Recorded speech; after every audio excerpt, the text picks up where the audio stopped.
The moment I saw it, that text, my world turned upside down. I had no idea it would be the thing that shatters everything. It was a typical evening. The party was buzzing, music in the background, laughter filling the air. My wife, Emily, was acting strange, but I didn't think much of it. After all, she's my wife. Trusting her was the easiest thing in the world. Or at least, it used to be. But there I was, talking to some old friends when I saw them. Emily laughing way too hard at something Mark said. He was leaning in closer than anyone should, too close. I didn't even need to be told. I knew. My stomach dropped. The room spun. I could see it in her eyes, her body language. It wasn't just a friendly conversation. Something was going on. Something she had kept from me for who knows how long. I couldn't take it anymore. I excused myself from the conversation and walked straight toward Emily. But before I could reach her, she was gone, slipping away through the crowd like she didn't even notice me. Something snapped inside of me. I needed answers. Where did she go? I asked her friend, Julia, who was standing nearby. I thought she'd tell me Emily was just taking a quick break. But the look on Julia's face said everything I needed to know. She went with Mark, Julia said casually, like it was no big deal. They've been talking all night. Why? What's wrong? That's when everything hit me. Mark? That guy? The one who was always just a friend? I felt a rush of anger surge through me, and before I could even process it, I was walking straight out the door. I wasn't about to sit there wondering anymore. I needed to find out what was really going on, even if it meant facing the worst. I found them in the parking lot, standing next to his car. Emily's back was turned to me, her body pressed so close to Mark that it was impossible to ignore. I couldn't believe it. I had never felt more betrayed in my life. Emily, I shouted, my voice sharp, cutting through the air. She jumped, but not as if she was surprised. No, it was more like she had been expecting this moment. She turned slowly, a smirk on her face that I couldn't quite place. She didn't even look guilty. Instead, her eyes had this strange, almost detached look, as if she was daring me to do something. And I knew right then that the woman I thought I knew was gone. Tom, what are you doing here? She asked, her tone almost bored, as if I wasn't catching her in the act of destroying everything we built. I should be asking you that, I said, the anger in my voice barely contained. What the hell is going on, Emily? She didn't flinch. She didn't look ashamed. In fact, she laughed. What, Tom? You think I'm some kind of angel? You've been so boring lately. Mark makes me feel alive. Isn't that what's important? Her words hit me like a punch to the gut. Boring? Is that what she really thought of me? I had given her everything, my trust, my time, my love. And this is how she repaid me? By cheating with the one person I thought was a friend? I felt a burning rage in my chest, but I also felt something else, something more powerful than the anger. Hurt. It was the kind of hurt that made me question everything I thought I knew about love, loyalty, and trust. Do you think this makes you happy? I asked, my voice trembling with a mix of anger and disbelief. Do you think Mark's going to be there when it all falls apart? Because it will. It always does. Emily didn't say anything for a moment. She just looked at me like I was nothing, as if she had already moved on. And maybe she had. You don't get it, do you?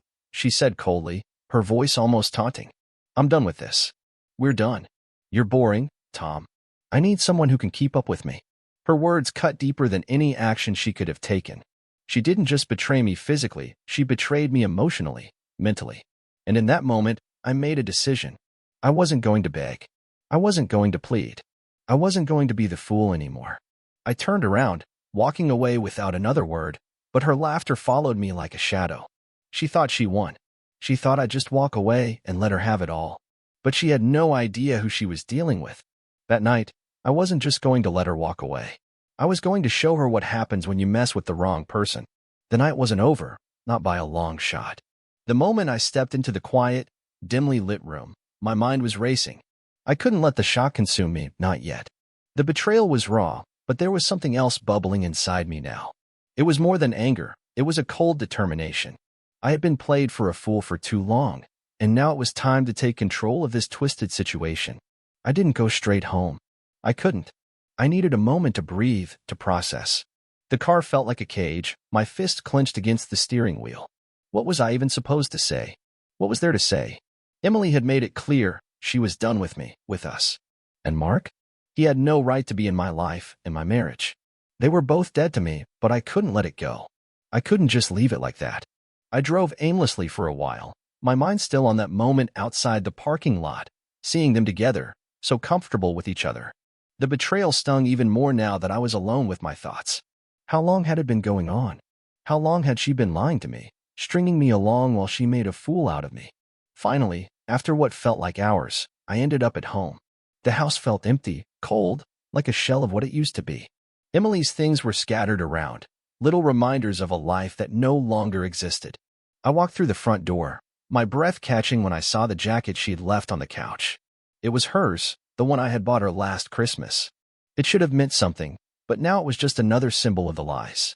I sat down at the kitchen table, waiting. I didn't know what I was waiting for, but I knew I wasn't going to let her get away with this. She had to face what she had done. She had to feel the consequences, just like I had to. Then the door opened. It wasn't a dramatic entrance, no sudden rush or confrontation. Emily walked in like she owned the place, her heels clicking on the hardwood floor. She didn't even look surprised to see me sitting there, waiting. "Tom, what are you doing here?" she asked, the same detached, almost mocking tone she had used earlier. She didn't look guilty. She didn't look anything like the woman I had married. She looked like a stranger. I stood up slowly, keeping my eyes locked on her. "I think we need to talk," I said, my voice steady despite the fury boiling inside me. "About what happened tonight. About Mark." She rolled her eyes, a sigh escaping her lips. "Oh, this again? You're acting like I've done something so awful. Mark and I were just having fun. I needed to feel alive, Tom. You're too boring." Boring. Those words. The ones she used to justify everything. I couldn't believe how easily she dismissed it all, like it didn't even matter. "So this is what it comes down to? You didn't think I'd notice? You didn't think I'd find out?" I asked, trying to control my voice, trying not to let my rage spill over. She shrugged, as if the entire affair was just something trivial, a mistake in her eyes. "I told you before, Tom. We weren't working. And you? You've become so predictable. So boring. Mark is different. He makes me feel wanted." The words stung more than I could have ever imagined. Not just the fact that she cheated, but the complete lack of remorse. She wasn't apologizing. She wasn't begging me to understand. She wasn't even acting like she cared. She just didn't care. "You think that's going to make it better?" I shot back, my voice rising now. "You think he is going to make you happy? Because I promise you, Emily, it's going to blow up in your face. It always does. Always." She stepped closer to me, the smugness never leaving her face. "You really think I care about your opinion anymore?" She spat, her tone cold, cruel. "I don't need you, Tom. I never needed you. This was just an inconvenience." Her words cut deeper than any slap could. It wasn't the affair that hurt the most. It was how easily she dismissed everything we had built together. All the years, the memories, the promises we made, just gone. I took a deep breath, trying to control the storm inside me. I had a choice. I could let this continue, keep fighting for a marriage that she had already destroyed. Or I could walk away, leave her to face the consequences of her actions. The decision was clear. "You think this is over, don't you?" I said, my voice calmer now. "But it's not. You're going to regret this. I'll make sure of it." She looked at me, not with fear or regret, but with defiance. "You're not going to do anything, Tom. You never do." With that, I walked out, slamming the door behind me. There was no turning back now. The next few days were a blur. I couldn't escape the images in my head of her, of them, together, laughing, while I was left in the dark. The anger that had once consumed me began to fade, replaced by something worse, emptiness. It was like I had been living in a lie, in a version of my life that didn't exist anymore. And now, everything had come crashing down. I spent the first few nights in the guest room, not sure what to do. Emily didn't seem to care. She went on with her life as if nothing had happened, while I was falling apart, piece by piece. Every time I saw her, the hurt was there simmering beneath the surface. But she acted like nothing was wrong. She would walk through the house, her phone glued to her hand, laughing at jokes I couldn't hear, pretending like I wasn't even there. She had completely shut me out, as if I had been nothing but a fleeting moment in her life. But I wasn't going to let it go. Not after everything. Not after she had looked me in the eye and lied, told me I was boring, like I was the one who had ruined everything. I knew I needed to confront her again, but this time, it wasn't just about the affair, it was about taking back control. I wasn't going to let her dictate the terms of this. I wasn't going to be the one sitting in the background, crying over someone who didn't give a damn about me. The following weekend, I saw it. A text message, one that would change everything. Emily had left her phone on the counter while she was in the shower. I I wasn't proud of what I was about to do, but I needed answers, and she had made it clear she wasn't going to give them to me willingly. The message was from Mark. I didn't even have to read the entire conversation to know what was happening. The words jumped off the screen. We can't keep doing this. What if Tom finds out? I felt a cold chill run through me. It wasn't just the fact that she was still talking to him. It was the fact that she was planning her next move. She was already thinking about how to keep me in the dark, how to keep lying to me, how to continue this charade. And what's worse, she didn't care. She didn't care about me, about our life, about any of it. All she cared about was herself and what she could get out of this. That's when I knew. I wasn't just dealing with a woman who made a mistake. I was dealing with someone who had no respect for me, for what we had built. Emily was toxic. She wasn't the woman I had married. She was a stranger, someone I didn't even recognize anymore. I didn't know how much longer I could take it. I didn't want to be a victim. I didn't want to sit there and beg for her to come back, to apologize. I wasn't that person anymore. I was done with all the lies. And I wasn't going to let her walk all over me, not anymore. It was time for action. I couldn't let her get away with this. If she thought she could just waltz in and out of my life without consequences, she was wrong. I was going to make her face the truth. She was going to see just how deep she had cut me, how much damage she had done. That night, when she came home, I was ready. I wasn't going to play her game anymore. I wasn't going to stand there, listening to her excuses, pretending like everything could go back to normal. I had already made up my mind. When she walked in, I didn't greet her. I didn't say a word. I simply handed her the phone. Her face immediately drained of color when she saw the text messages. The smirk on her face, the one that had been there the night she confronted me, was gone. For the first time in days, I saw something resembling fear in her eyes. She tried to say something, tried to come up with an explanation, but I wasn't listening. I had heard enough. I had been a fool long enough. Don't even try to lie to me, I said, my voice low, calm. I'm done with the lies, Emily. You've made your choice. Now, so have I. Her mouth opened, but no words came out. For once, she didn't have an answer. She was just standing there, looking at me, realizing that everything she had built, every lie she had told, had finally caught up with her. I wasn't going to fight for her anymore. I wasn't going to beg her to stay. The woman I had once loved was gone, and in her place was someone I didn't even recognize. I'm leaving, I said, the words cutting through the silence. I'm done. I won't be part of this toxic mess anymore. I don't need to fight for your love. I'm done fighting for a relationship that's already dead. I didn't wait for her to respond. I turned and walked out, leaving her standing there, probably wondering what the hell just happened. I wasn't her punching bag anymore. I wasn't going to be the one left in the dark, waiting for her to decide when and if she would show up. This was it. No more lies. No more games. I was done. I don't know what I expected when I walked out that door, but I didn't expect to feel this empty. I thought that finally standing up for myself would make everything feel better, but instead, it felt like a huge weight had just landed on me, and I didn't know how to carry it. Emily didn't even try to stop me. She didn't beg or cry, didn't do anything that might have shown she still cared. That should have told me everything I needed to know. The days after I left were a whirlwind of emotions. There was anger, of course, so much anger. But there was also something else, something that hit me harder. It was that sense of loss. Losing someone you thought you could trust, someone you build a life with, it changes you. It makes you question everything you believed in. I felt like I didn't even know who I was anymore. What did I want? What was I supposed to do now? I couldn't just keep running from the truth, though. I had to face it head on. And the truth was, I had been letting Emily walk all over me for far too long. She had made me believe I wasn't good enough, that I wasn't exciting enough for her. She had made me feel like I was the problem when all along, it was her. She had destroyed everything. For the first time in years, I took a hard look at myself. I wasn't perfect, but I was trying. I had given her my all, and she had taken it all for granted. But I wasn't going to let her tear me down anymore. I wasn't going to let her define who I was. It was time to move on. I had to rebuild my life from the ground up, and it started now. I rented an apartment a few days later. It wasn't much, but it was mine. It felt like the first real step toward freedom. I unpacked my things, tried to make it feel like home, but it was hard. The emptiness of the space mirrored the emptiness I felt inside.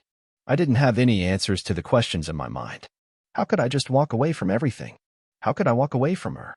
But deep down, I knew I had no choice. Emily had taken everything I had given her and thrown it away. And I wasn't going to keep holding on to something that wasn't worth saving. The next few weeks were filled with long nights and endless reflection.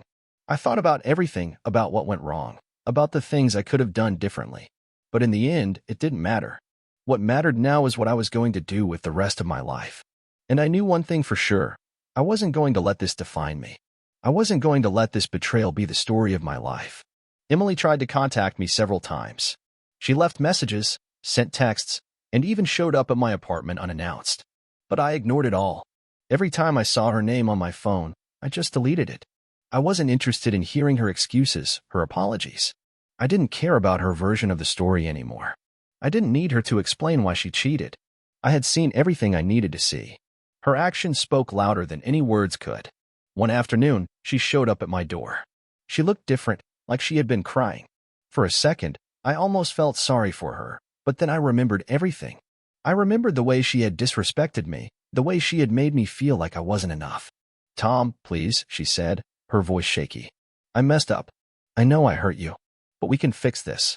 We can start over."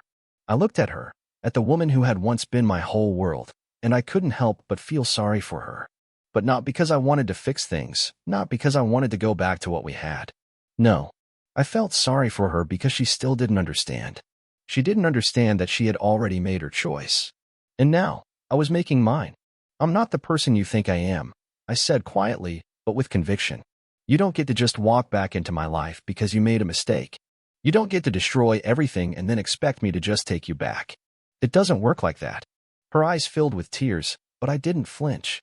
I wasn't going to let her manipulate me anymore. "I've already moved on, Emily. You should too. There's nothing left for us here." She stood there for a moment, her face a mix of shock and disbelief. And then, she turned and left without another word. I wasn't sure how long I stood there, staring at the door, but when I finally closed it, I felt a sense of peace wash over me. It wasn't the peace I had expected when I made the decision to leave. It was more like a quiet resolve. I had done what I needed to do. I had taken control of my life again. I didn't know what the future held, but for the first time in a long time, I felt like I could finally breathe. I was free. Free from the lies, free from the betrayal, free from the woman who had never truly respected me. It was over. And in that moment, I knew that no matter what came next, I would be okay. The days following my decision to leave were like a strange kind of limbo. It was hard to find stability when everything in your life had just been upended. I had always thought I was strong enough to deal with whatever life threw my way. But now, with everything that had happened, I wasn't sure who I was anymore. I wasn't sure if I could ever trust myself again, let alone anyone else. I found myself drowning in my own thoughts. I'd wake up at 3 a.m., the silence of the apartment suffocating me. My mind would race through the memories of the last few years. How did it all go wrong? How had I been so blind? She wasn't the woman I had fallen in love with, and yet I had kept holding on to her like a fool, convinced that I could fix things. I hadn't seen Emily for a few weeks. I hadn't heard from her either, which was strange. Part of me expected her to come crawling back, trying to make amends, but that didn't happen. And I was starting to wonder if it was because she had already found someone else, or maybe because she truly didn't care about me at all. It didn't matter either way. It wasn't my problem anymore. Despite the resolve I had shown when I walked out, the pain lingered. There were moments when I would drive past places we used to go to, and it would hit me like a ton of bricks. All those memories, all that history between us, it felt like it was vanishing, slipping through my fingers like sand. How could everything we had built just disappear in an instant? I spent most of my time at work, burying myself in my responsibilities, trying to keep my mind occupied. But even that felt empty. It wasn't that I didn't have a passion for my job. It was just that, without Emily by my side, nothing felt the same. I found myself distracted at meetings, making careless mistakes, and not caring about the consequences. Then, one evening, I decided to go out. I hadn't seen friends in weeks. I hadn't spoken to anyone outside of work. The isolation was starting to weigh on me, and I needed to remind myself that I still had a life beyond the wreckage of my marriage. I called up Mike, someone I used to hang out with before all the chaos. It was time to face the world again, to stop letting Emily's betrayal define me. I met Mike at a local bar, a quiet little place I had visited countless times before. It was strange to sit there alone, without Emily, without the woman who had been my world for so long. But as the night wore on, I started to loosen up. Mike made jokes, and I laughed. For the first time in what felt like forever, I felt a flicker of something close to happiness. It wasn't much, but it was something. We talked about everything and nothing: sports, work, old memories, and I even caught myself talking about the relationship, though not in the way I had before. I didn't get into the details of the betrayal, but Mike could tell something was off. He was a good friend, always had been. He asked me how I was really doing. Honestly, man, I said, setting my drink down, I'm not sure. Some days it feels like everything's just crashing down. Other days, it's like I'm just numb to it all. It's weird. I thought I would feel better by now, but I don't. I just feel lost. Mike looked at me, his expression serious. It's normal to feel like that. You've been through a lot. Just don't do what a lot of guys do, man. Don't bottle it up. You've got to work through it. You can't just ignore it. I nodded, appreciating his words. It wasn't easy to hear, but it was the truth. I couldn't keep running from it. I had to face the fact that the marriage I had fought so hard to preserve was over. I had to accept that the woman I had loved had chosen someone else. I couldn't change it. I couldn't go back in time and undo it. But what I could do was move forward. I could rebuild. I could take the shattered pieces of my life and start putting them back together. I wasn't sure where to begin, but I knew I couldn't stay in the past. I had to let go of Emily, of the pain, and of the person I used to be. That night, as I left the bar, I felt something I hadn't felt in weeks. It wasn't happiness, not yet, but it was hope. Maybe not for a future with Emily, but for a future of my own. I didn't know what that future looked like yet, but for the first time in a long time, I wasn't afraid of it. As I drove back to my apartment, the weight of the last few months seemed a little lighter. I wasn't out of the woods yet, but I could see a path forward. I was learning to let go of the past, to stop allowing it to control me. It wasn't easy. It wasn't perfect, but it was progress. And for the first time since Emily walked out on me, I believed that maybe, just maybe, things could get better. The weeks dragged on, and while I had made progress, there was still something lingering. The weight of my past with Emily, the memories of our marriage, those things hadn't completely faded. I'd moved into a new routine, new habits, trying to redefine myself, but there were days when I'd wake up and feel the emptiness all over again. It wasn't just about missing her, it was about missing who I thought I was with her. I had spent so much of my identity wrapped up in our relationship, and now that it was gone, I wasn't sure who I was anymore. It was late one night when I had another revelation, one that shifted everything. I had been scrolling through old photos on my phone, looking back at pictures of the two of us on vacations, at birthdays, at family gatherings. And for the first time in a long time, I didn't feel the crushing pain. Instead, I felt nothing. The faces that once meant everything to me, her face, the face I thought I'd spend the rest of my life with, had started to fade into the background. It was an odd sensation, like a wave of clarity had washed over me. All those emotions, all that heartbreak, were finally starting to make sense. I had spent so much of my time grieving the person I thought she was, not the woman she had actually become. I had romanticized the memories, as if they held all the answers to the pain I was going through. But they didn't. In that moment, I realized that I wasn't just grieving the loss of her, I was grieving the loss of the man I had been. I had let my identity become too tied to her, to the relationship, and now that it was gone, I was left with a shell of who I once was. But I wasn't that man anymore. The man I was becoming was stronger, more resilient.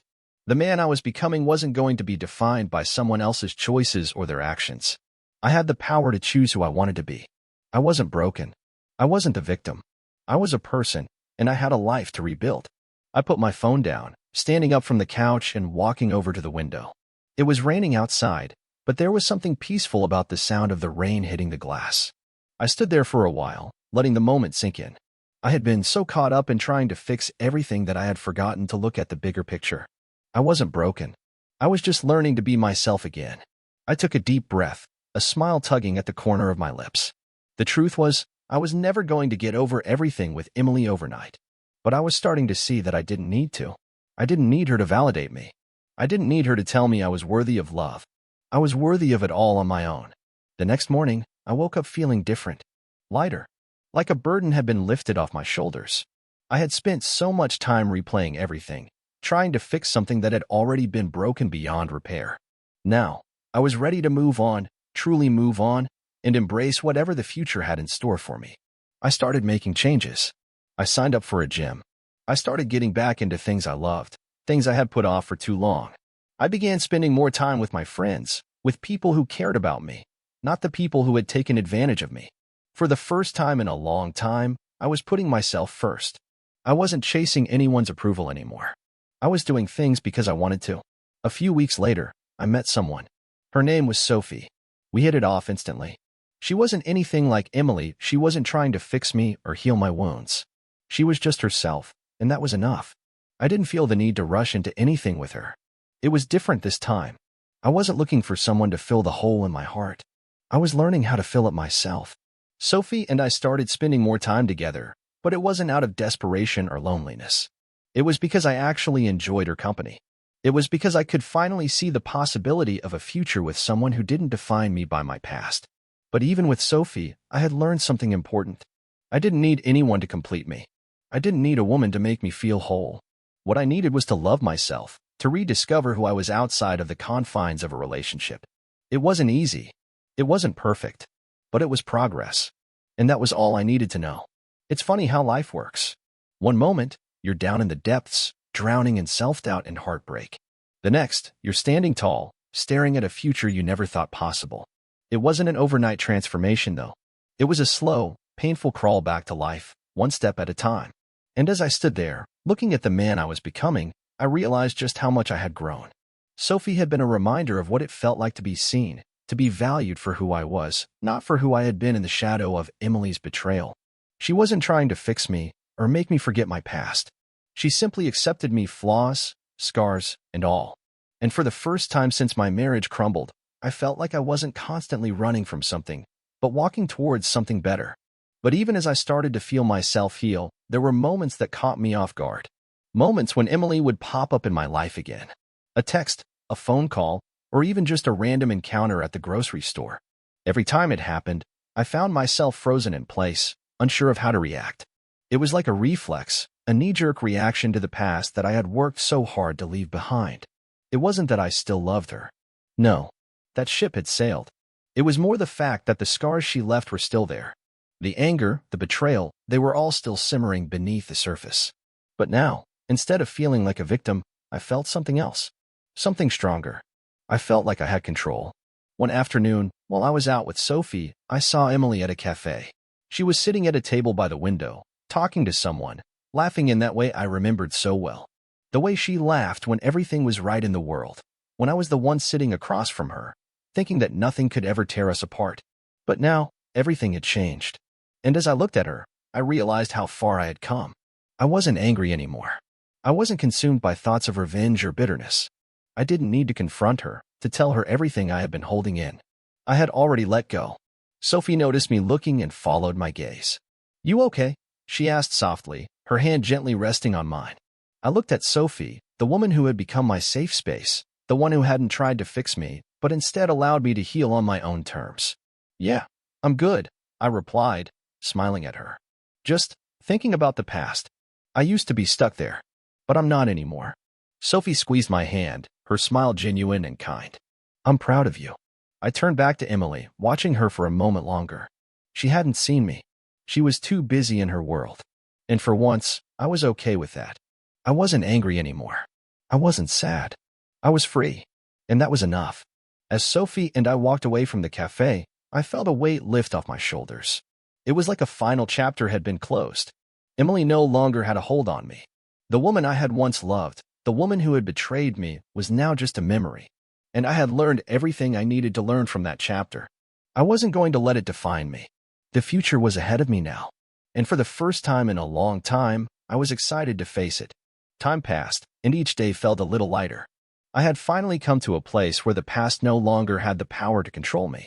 I could look back at the relationship I had with Emily without feeling the crushing weight of betrayal.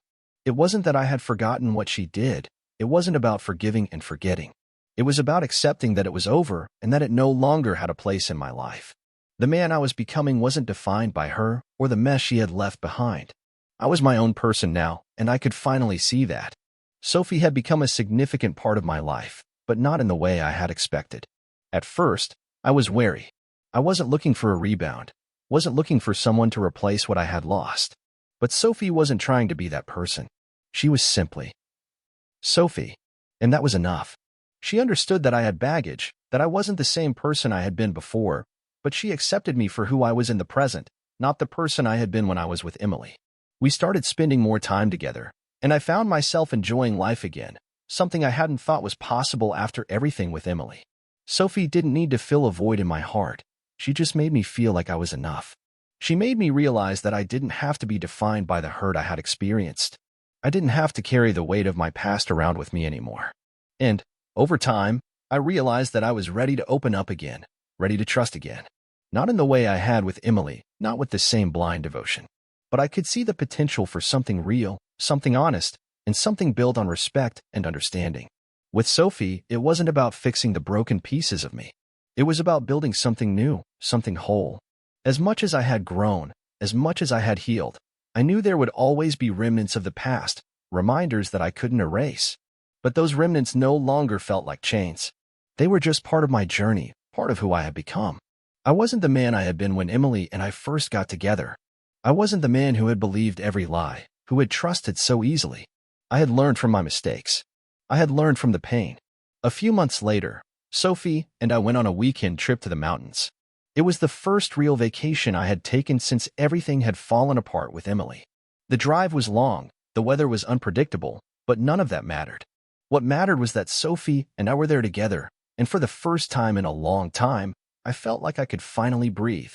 There was no more tension, no more unresolved feelings. Just the sound of the wind against the car, the quiet chatter between us, and the promise of a future. On our second day there, as we hiked up a trail, Sophie stopped and looked at me. She smiled, a genuine smile that reached her eyes, and said, "You're doing amazing, you know?" I felt a rush of emotion, something deep inside me that I hadn't expected. I didn't say anything at first, just smiled back. She didn't need to say those words. They meant more than she would ever know. She wasn't just speaking about our relationship. She was speaking about everything I had been through, everything I had survived. She saw me for who I was, not for what had happened to me. "Thanks," I said, my voice a little shaky. I didn't think I could ever get to this point. But here I am. Sophie reached for my hand and squeezed it. It was the simplest gesture, but it felt like the world. In that moment, I realized how far I had come. I wasn't holding on to the past anymore. I wasn't letting the pain and the betrayal define me. I was moving forward. I was living for myself, for the person I was becoming. And that was the most freeing feeling of all. As we continued our hike, with the towering trees surrounding us and the world feeling quiet and still, I made a vow to myself. I wasn't going to be afraid of the future anymore. I wasn't going to let my past dictate my happiness. I had faced the darkest moments of my life, and I had survived. I had learned to heal, to grow, to let go, and now I was ready to embrace whatever came next. Emily was a chapter in my story, but she was no longer the story. I was writing my own story now, one that was just beginning. And this time, I was in control.